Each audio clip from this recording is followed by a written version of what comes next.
Everybody, this is Paul Odd with Summit Edge Realty here with your Nerd Update for January 20th, 2025. Today's Martin Luther King Jr. Day. It's Inauguration Day. Let's go to the computer. We'll go over the numbers.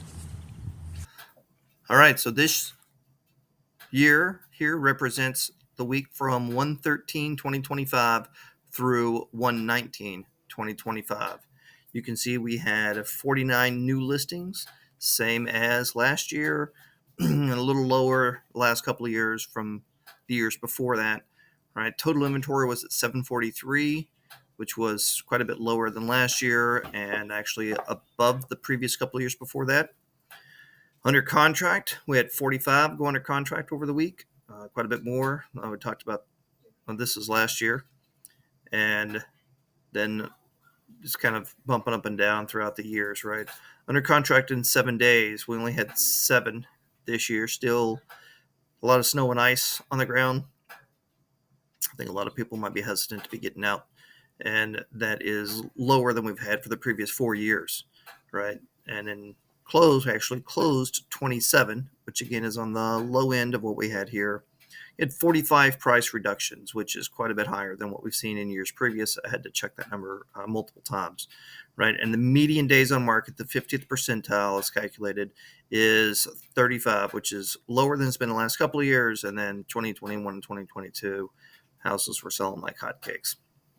Interest rate is going up, right? So when you look at this all together, you say, so what? What does it mean, right? So the new listings are a bit low, which means there's not having a lot of new inventory come on. If you're looking for a house, I'm sure you've seen this, where what we have on the market is often what we have on the market. Now, I would expect that it's going to impact this under contract in 7 days, because whenever new houses come on the market, people that have been looking are going to be seeing the new houses and hopefully get into some of those.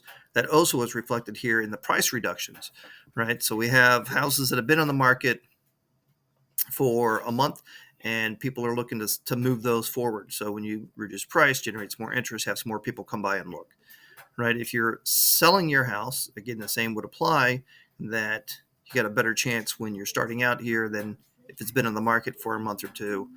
And then if you have been on the market for a little bit, just hold out. More people are going to be coming into the market as well. And then as more houses come on, then it kind of refreshes people's look at even existing houses.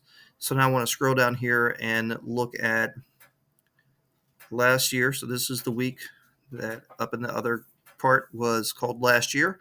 And then I'm looking at the 4 weeks past that to see how did the market act last year. And then as time goes on, we can see if it compares to this year or not.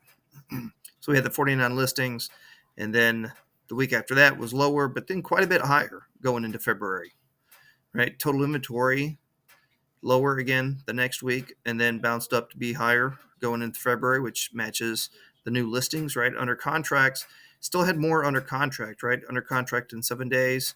All of these shapes are all going to be about the same.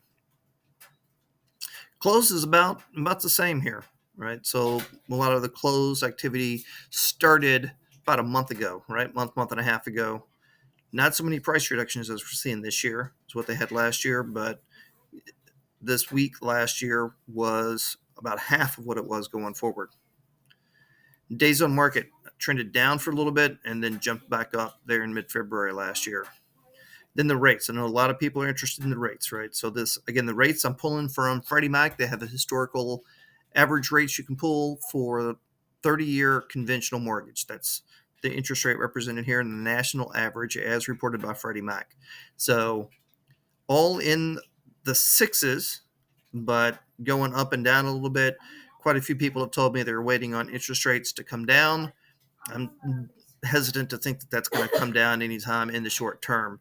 But over time, we may see that. But last year, over the next month, interest rates hovered around the 6.6, got up to 6.77 in February last year. So if you're waiting for interest rates, I would encourage you to go and look now. Everybody is looking for an interest rate lowering. So if you have the ability, you can buy a house now, and then if interest rates come down significantly, then you can refinance, and you can be in a position to have more of your choice of house. Okay? This is Paul Laud with Summit Edge Realty. Thank you for your time.